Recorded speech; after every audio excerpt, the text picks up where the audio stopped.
Hey, we're here on the Positive Postman's podcast, and I have a very special guest today, and I want to appreciate him for coming. And he is none other than Fort Worth City Councilman of District 8. Yes. Mr. Chris Nettles. Yes, sir. Thank you, man, for having me. It's always great sitting and having a conversation with you. Yes, sir. Yes, sir. Thank you for being here. And we just gonna get right into it, man. Okay. I understand that there was a bit of a firestorm last week. You made headlines. Yeah. It was said that, somebody's either said you were a racist, or there were some comments that had something to do with racism. Yeah. Are you a racist? No, I'm not a racist. I tell you, I have lived in Fort Worth all my life, not too far from downtown Fort Worth in Morningside. Mm-hmm. And I've grown up in Fort Worth and Crowley, in different areas. And so I come from a very Christian, humble background. Mm-hmm. My grandmother was in church. My mom, dad, both are ministers. Yes, sir. And so we come from like a loving family and loving on everybody. And so being racist is far-fetched for me. Yes, sir. Yes, sir. So how did that make you feel when you heard everything, or when everything hit?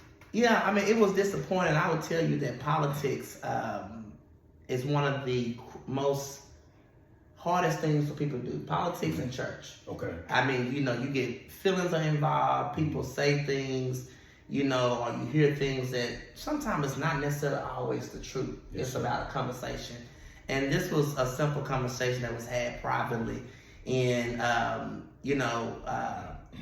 about some individuals on council. Mm-hmm. And it was during the time we was voting for the Citizens Oversight Board. Okay. And those of you who know me know I ran on that, adding a oversight board. Okay.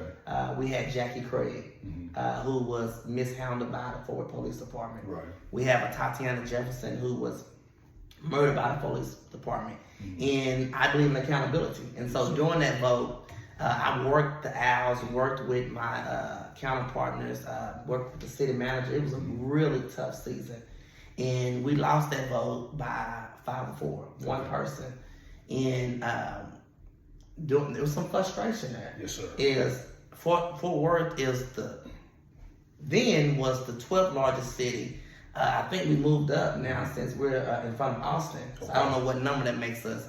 But for Fort Worth to be one of the 12 largest cities in the nation, we should have a more accountability process. Yes, sir. And so, and some things were said about someone thought the comments I made about if you don't support the oversight board, you don't support black people. And I made that comment because I feel as though it's our black and brown community that has a disadvantage when it comes to the police department. And it's not just in Fort Worth. Yes, sir. It's nationwide.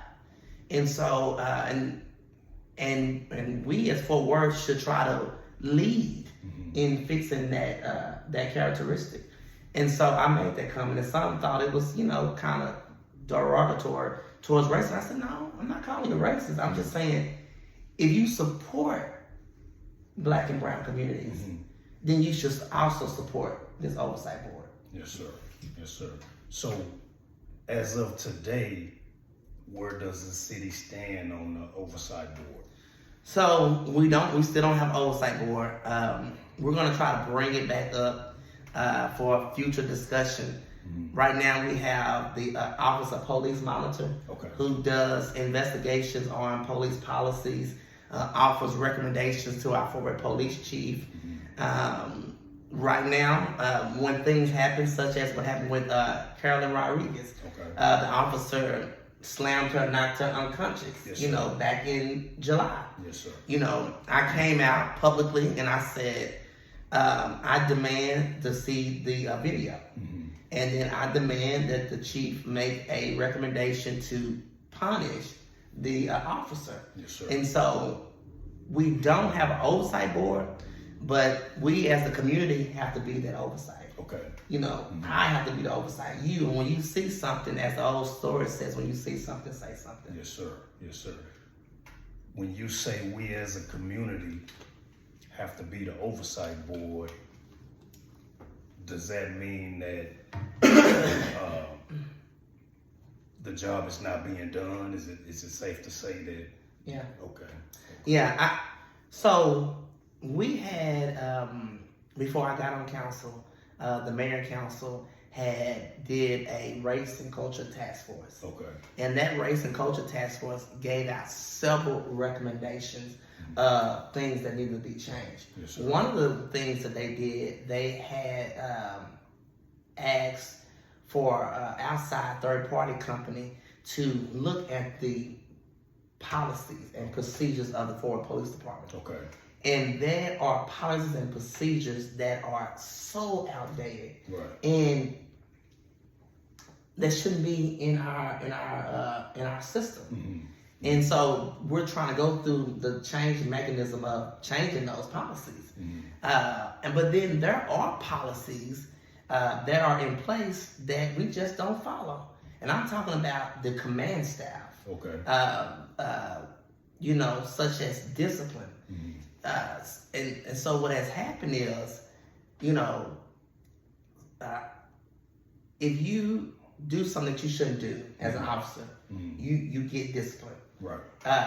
But there's a level of it. A certain level of discipline is not reporting on. Okay. So, and most times they give that level of discipline, so it looks as though we don't have any bad apples in our police department.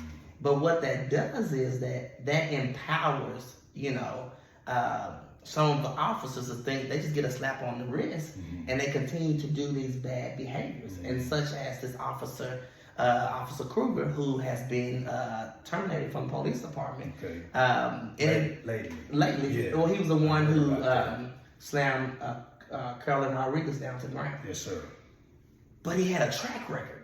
It wasn't just that incident. He had a track record, not just here in Fort Worth, but in the previous police department he came from. Okay. He had a track record.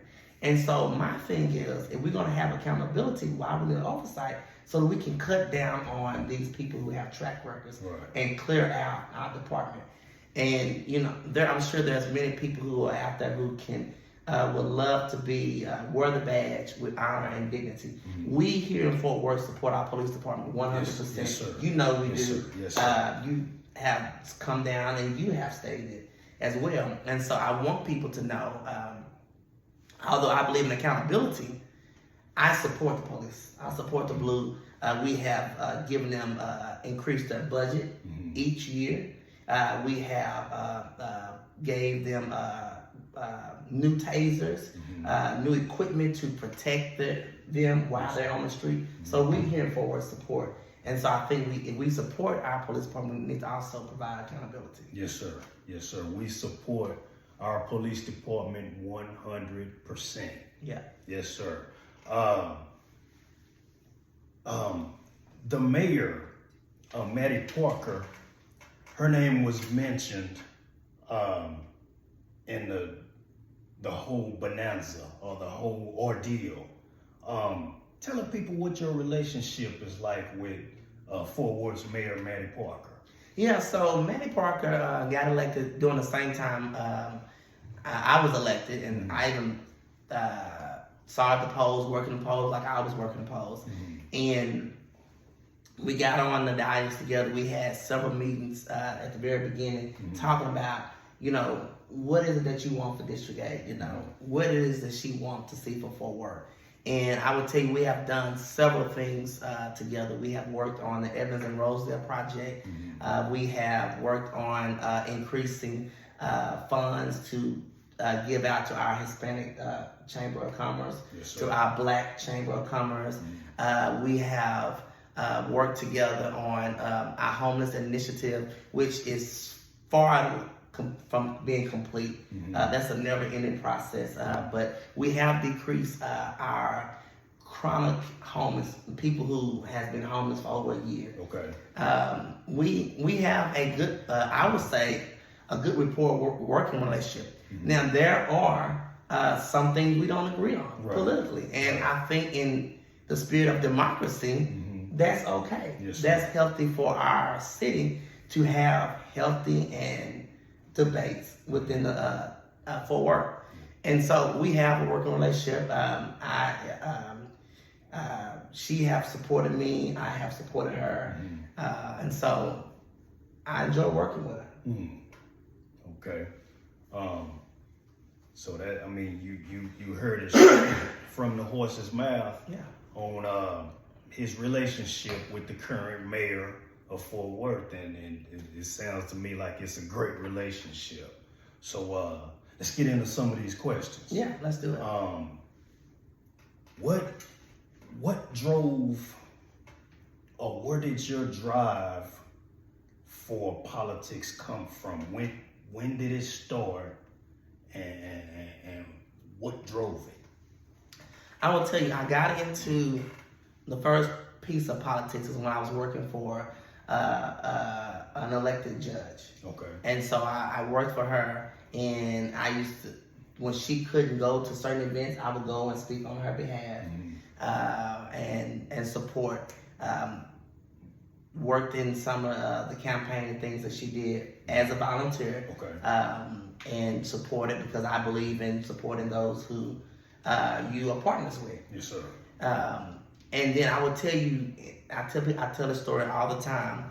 The number one reason why I got into politics is when Jackie Craig was thrown to the ground by the Fort Police Department. Okay.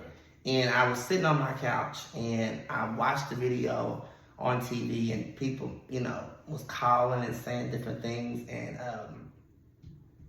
there was a meeting that was had by the mayor and some other fellow council members at a church. Okay. And the community was just outraged about what was going on. And the then mayor said, I didn't come for no griping session, but she used a derogatory word, the B word. I didn't come for a B session. And it just stunned forward. Like, we're upset and we're giving you our issues, and you basically just said you didn't come to hear us complain. Right. And so I sat there and I started asking a question, because I'll say, a little green into it. I said, well, who oversees our police department? And they said, well, the mayor and council. And I said, well, who? I said, somebody should run against the mayor. Oh no, nobody runs against the mayor. She got elected in 2000, maybe 11 or 10, I can't remember. Was this Mayor Price? Mayor Price. Okay. And when she was elected, nobody ever ran against her. And so, and they said, well, you gotta have this, you gotta have that. I said, I'll run against her. Right. I mean, we can't talk about change if we're not willing to be the change. Yes, sir. And so I signed up to run for mayor in 2016, well, in 2017. Okay. But the Jacqueline Craig issue happened December of 2016. So within less than 30 days, I signed up to run for mayor. And for reasons. One, sure, I would have loved being the mayor. But number two is that if you don't challenge the process, then change will never come. Yes, sir. And so my policies were, we needed an oversight, we needed accountability, we needed community police relationships, we needed to support our blighted communities. Okay. 35 to me has always been, and kind of still is, the dividing line. It divides the East and the West. And we have seen growth take place down 7th Street, down South Main, Magnolia. Yes. Over the last 10 years, you've seen the population and the growth and the investment of the streets, the roads, the curbs and gutters, restaurants, funnel this area. But if you look on the east side of 35, Rosedale, Berry, Allen, you don't see no development and improvements. And that was an issue for me. Okay. And so that's kind of how I got into politics. I was like, well, you know what? How can we improve the area that I grew up in that's important to me? Mm. Where did you grow up?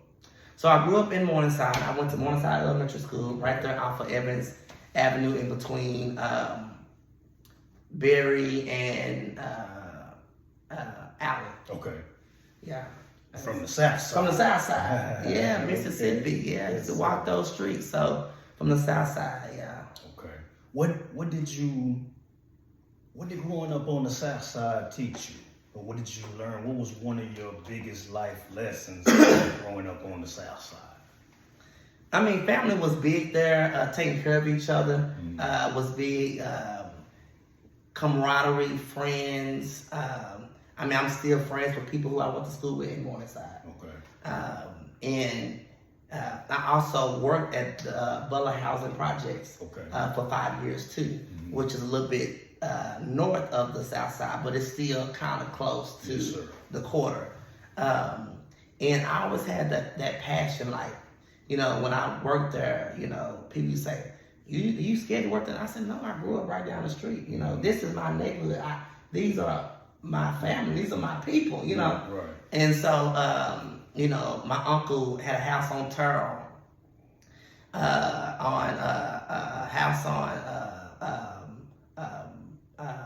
Bowie, and a house on Ramsey. I mean, you know. Yeah. And so the South Side has always been home to me. It's a place where the seniors live that have lived there for over years. My grandparents moved over there a year before they had my mother. Okay. And so that was over 63 years ago.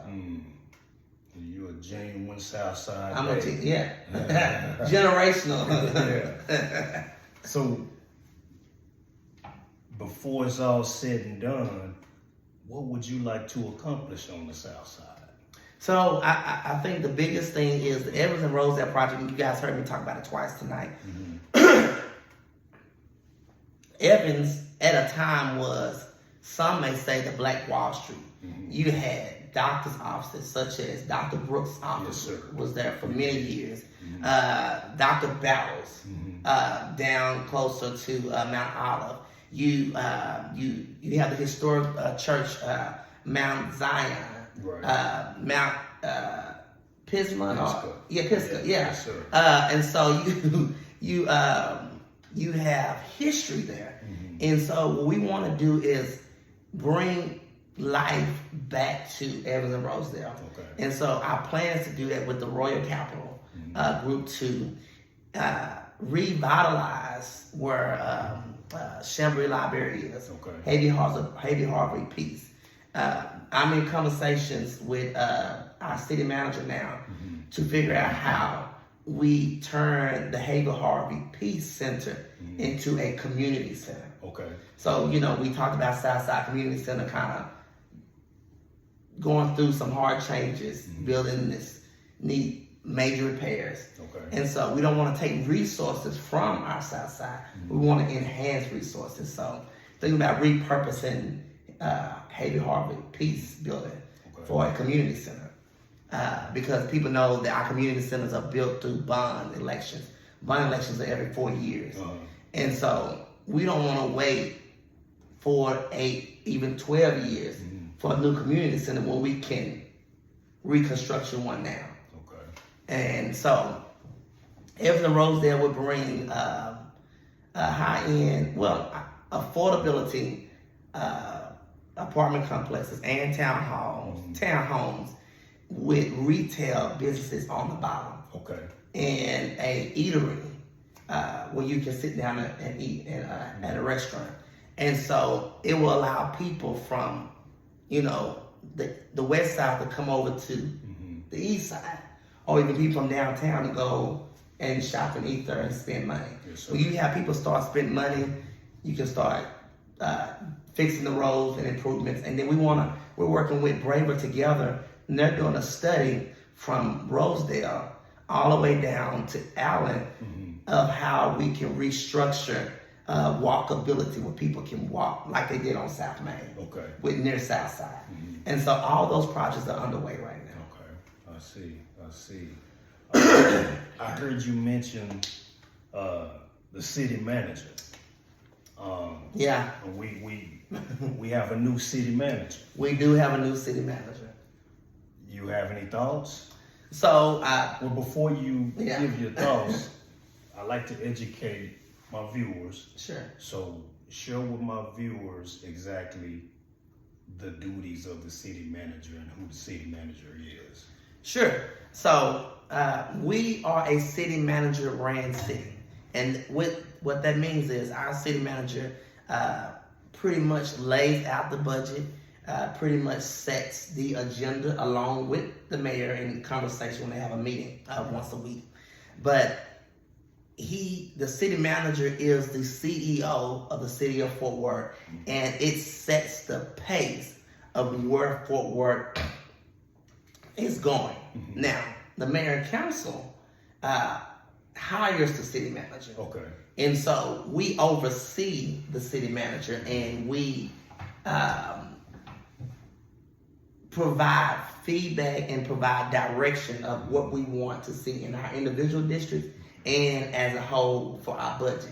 And so one of the things that was very clear to our city manager when we all came on the council, he in normal years brought the budget, set it on the table, and everybody said, we're good with it. When we got on council back in 21, we pushed back on the budget. Okay. Our fire needed more firefighters. Okay. Our police department needed more officers. And so it was causing our budget to be lopsided. Okay. And so we pushed at him. And one of the things that I said, well, and he said then, well, I'm not going to change my budget. And I said, sir, this is our budget. Okay. And, you know, I asked the city attorney, I said, if the city manager is not going to change the budget, then how do we change it? Because at the end of the day, we are duly elected to represent the people who have elected us to serve and protect and guard their taxpayer dollars and use them in the best way as possible. And so we moved past those hurdles, and our city manager has been a lot more open to understanding, you know, a different way of Fort Worth. And so, but the city manager basically runs the ship and the operation while everybody is sleeping. And we help steer that operation to make sure that it is equitable and it is shared all throughout Fort Worth. So y'all provide checks and balances. Yes, sir. To the city manager. Yeah. Yes, sir. Yes, sir. Okay. Let's go to another question. I read where you were the president of the Fellowship of Christian Athletes. Yeah. Talk about that. So I started preaching when I was 8 years old. Okay. I was in church all my life, and I felt the call to elevate to be a minister. And so I preached my first sermon when I was 8 under the leadership of the late Dr. Gregory W. Spencer at the Church of Philadelphia. Okay. And I moved on. And during that time, I was in high school, and I was an athlete. I played football for North Crowley, and so we had a coach, Coach Carr, and he wanted to bring the Fellowship of Christian Athletes together, and he said we need, you know, somebody to lead it. And I said, well, Coach Carr, I'll do what we have to do. And so once a week we had Bible study in the morning with our football team. And so I would lead Bible study. It was like a 20, 30-minute lesson. And so I'll find scripture readings or whatever to teach. We also led the prayer at the polls. So we invite the whole school to come out and we hold hands around the school. I want to do this. High school still do that. Pray around the poles. Probably not. Yeah. Which was a good thing to do. I mean, with all the things that's going on in our, school system, and shootings and tragedies, you always want to provide that extra layer of prayer. Yes, sir. And so I was elected to be the president, and I was the president for about 3 years doing that. It was one of the joys of my life, and I worked with another gentleman who was Randy, who's a pastor now, Pastor Randy Willis, and we did it together. Okay. And it was just providing spiritual awakeness or spiritual guidance to, and it was also bringing athletes together. That it's not all just about playing sports, but what is your spirituality or what is your character? So we don't always just talk about the Bible. We talk about characteristics and how do you love people, how do you forgive people, and so that's what we did. So with your football team, how was the racial dynamic on the team? Was it black, white, Mexican? It was very mixed, and so many years ago, Crowley was a predominantly white neighborhood. Okay. Until a lot of families started moving into the Southwest area, and that happened when I was in middle school. And I believe I was either in 7th grade or 8th grade. They built North Crowley, so you had Crowley High School that actually sits in Crowley, Texas. Right. And they built North Crowley, which actually sits in Fort Worth, Texas. Okay. And you had so many families from the south side, from the north side, from the east side, move to the suburbs, to Crowley, or Crowley area, or Crowley ISD area. And so you had a very mixed, you had white, black, Hispanic, and it was just and as even now, the population, you see more African Americans in the Crowley ISD school district. Right. But it's still quite mixed. But at that time, it was pretty half and half. Yes, sir. Yeah. So you were leading white kids in prayer. Right. All white. Black. Right. Yeah. I mean, and I would tell you, I'm still friends with a lot of those classmates, and I know we'll get to it in a minute, but you should have seen us.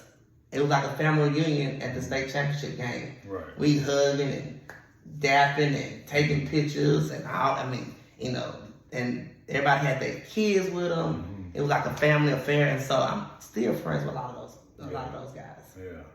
And you prayed with them. And I prayed with them. Yeah. Yeah. And and some of them will tell me all the time, and they said, man, I knew you was going to be a minister or something when you got out of high school. And I was like, yeah. And they said, man, and they respect me. Right. Right. And I will tell you, when we got in the locker room, even the coaches, doing the running, going to the championship, before we went out to play football, and it was time to pray. And they said, Rev, where Rev at? Where Rev at? We want Rev to pray. And I pray. Yeah. For safety, for us to win, and for that nobody get hurt. And that was just a ritual. And anybody on the team would tell you. Yes, sir. They used to call me Little Reverend. Okay.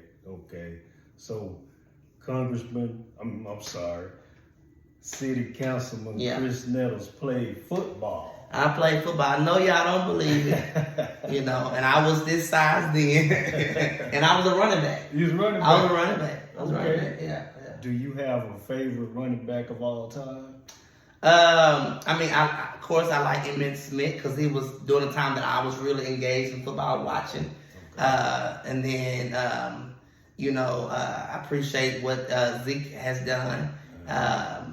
But yeah. Okay. I'm a Cowboys fan, so I don't follow too much other teams. Yes, sir. But you play football. But I play football. Yes, sir. I bet y'all didn't know that. All right, let's get into some more of these questions. Let's see. So, I understand you're a husband and a father. Yeah. Talk about that. So I in March I'll be married for 15 years. Okay. And anybody Congrats. knows, thank you. Yes, sir. Anybody know about relationship, that is a milestone. And in my marriage, we have 4 kids. I have a 17-year-old who's graduating from high school this year in May. So super proud of him for making it through high school. I have a 13-year-old son who's a beast in basketball. Okay. I don't know where he got it from. You know, I would love to say it was me, but it wasn't. Basketball was not my sport. I played it, but it was not my thing. Right. And so he's playing basketball. I'm his biggest fan. I'm always there recording, and I have to turn the videos in to him at the end of the night, so he can put it on Instagram. Okay. For promotion. Yeah. He has more followers than I have. Okay. And then I have a 11-year-old son who he plays football and basketball.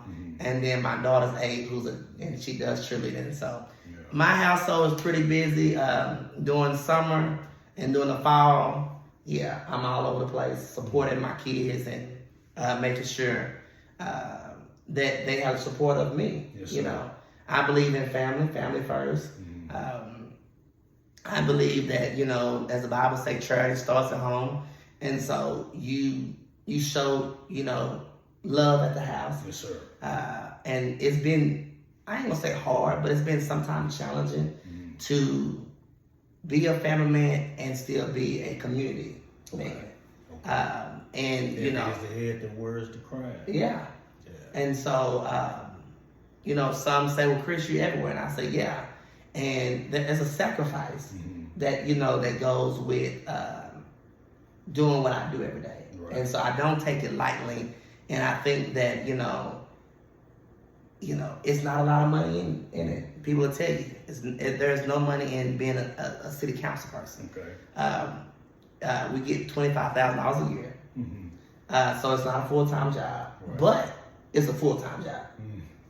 You know, so you and you know, we put it out there to increase the salary. I think we're gonna do it again, but it's a vote that the city has to vote on. Okay. And I encourage people to increase the salary, not just for my purpose, but for the person after me, for the person who wants to be a family man, wants to support his family, but also wants to support his community. Okay.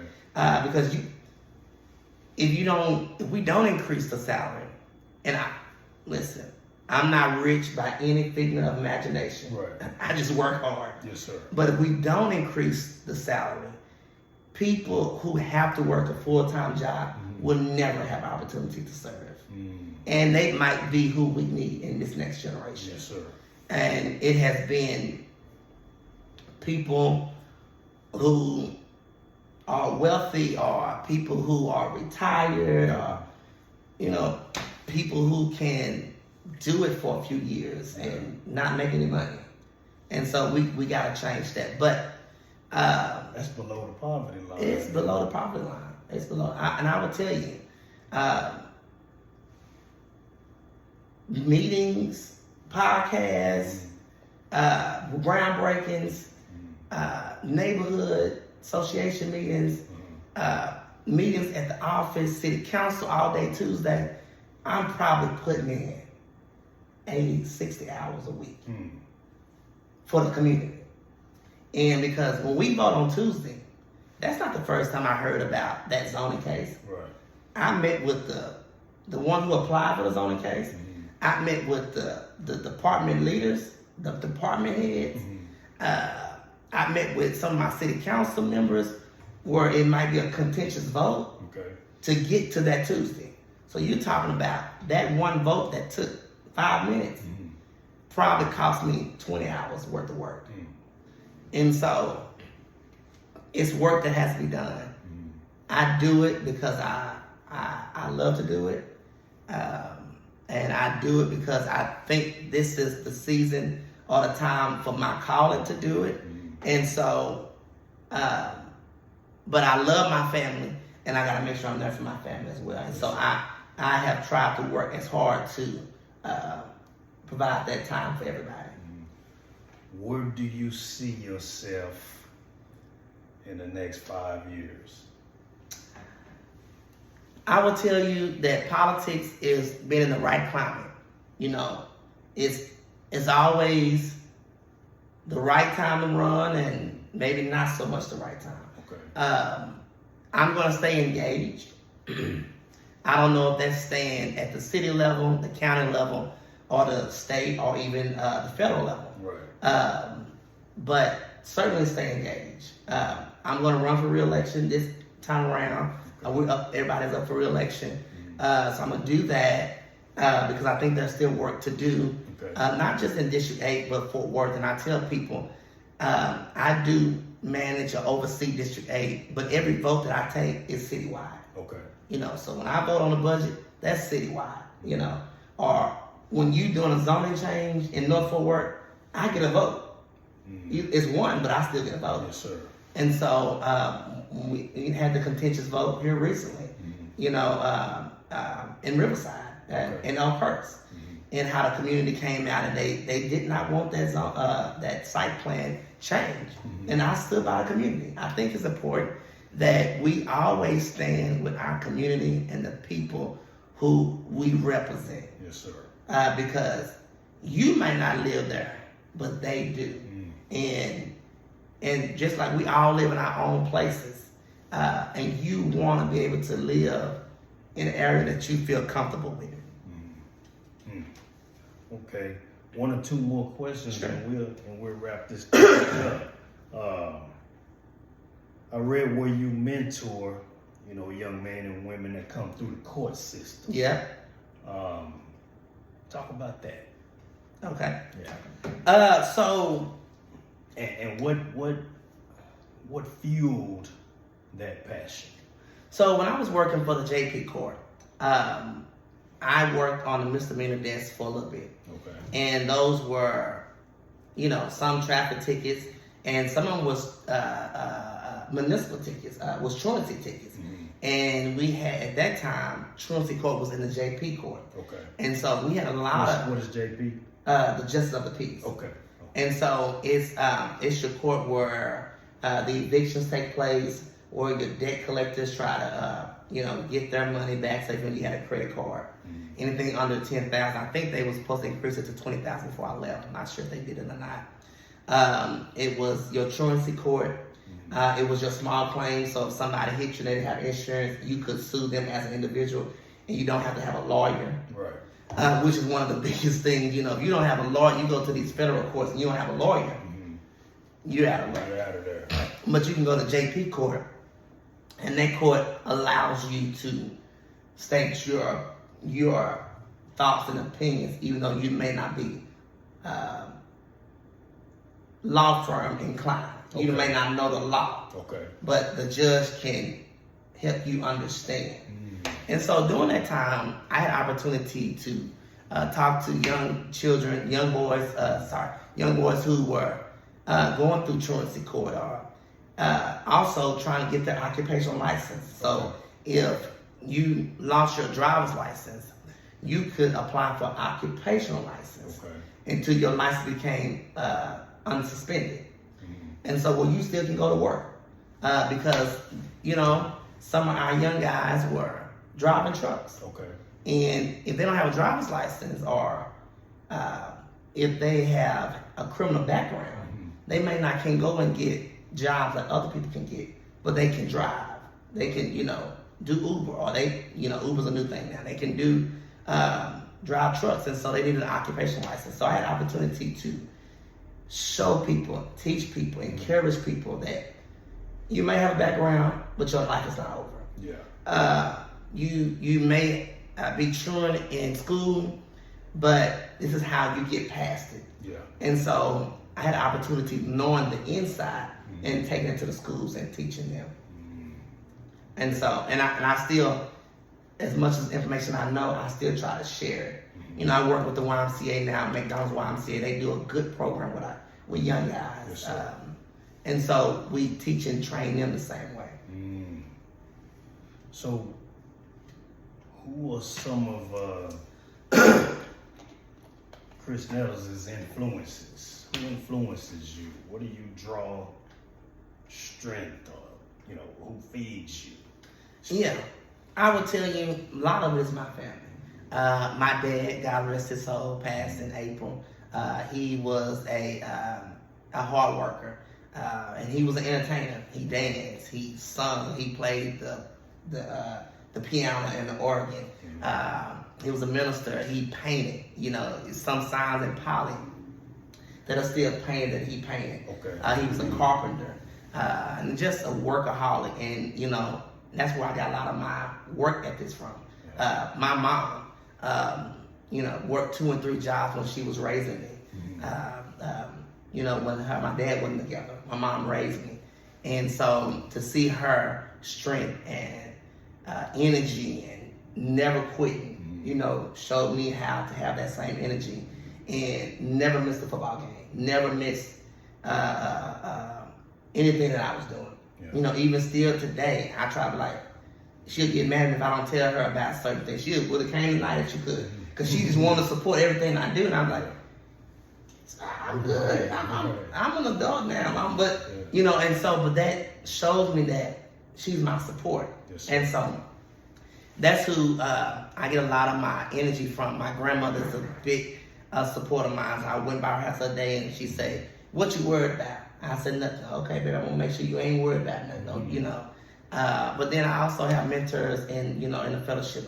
My bishop, who oversees our church, he comes down and he prays at City Hall, and he has supported me throughout my candidacy in all my races, and continues to support and other local ministers. And so I really, and I'm grateful, and I want to tell those of you that may be watching, thank you, who have supported me before I was elected, while I'm elected, and even through difficult times in this election, in this candidacy.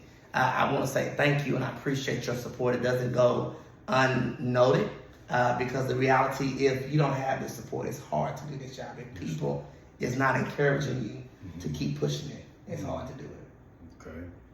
So what do you want your legacy to be when it's all said and done? Yeah, I want people to recognize the change that we brought to Fort Worth. And I would tell you, there are some things that, that I think that may not have happened if we wasn't sitting at City Council, such as the redistricting, how we managed to make it a mix of both sides, of the aisle. Although it's nonpartisan, but we know that each person has some affiliation with a party. Okay. How, when President Biden signed Juneteenth as a national holiday, that was just national. I put a resolution together to make it a city holiday. Okay. And the resolution passed. And it was one of my initiatives. And so the city reverence Juneteenth as a city holiday. Okay. So that means employees who work for the city of Fort Worth is off. Right. And paid. Yeah. And and that is a milestone of showing that people here down south was not free until 2 years later. Yeah. And so that's a change that may not have happened. I'm not saying it wouldn't have, but that's one of the things that we was able to bring to pass. The legacy of fairness, accountability, and challenging the system. And there have been several debates that have come up with City Council that I have been even the one person against it, or one of the 2 or 3 people who have stood our ground and said, this is not right. We may not have the votes, but we're going to make sure that the community is informed. Okay. And, nothing against anybody who's ever been a councilperson or the mayor, but Fort Worth has been one of the hardest cities to break that old mentality culture of West Fort Worth, Cowtown, And there's nothing wrong with Cowtown, but we're more than just Yes, sir. cowboy boots and cowboy hats. We're more than just the stockyards. We are an urban city. We are one of the fastest growing cities. We have great populations southwest of Fort Worth. We have the football team who won a state championship that represented the entire city of Fort Worth, which is on the south side, is in the southern part of Fort Worth. Yeah. You know, who is making a name for Fort Worth. We have Texas Wesleyan University who are empowering new attorneys and new lawyers on the bench, who TCU, and I mean, this city is an incredible city to live, work, and raise a family.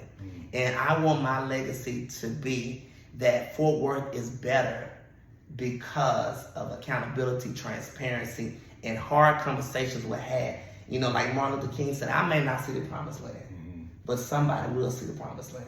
And I think if we challenge the process now, that I may not see some of the changes as I'm sitting on council, but my children will be able to see some of the changes that we fought for during this cycle. Yes, sir.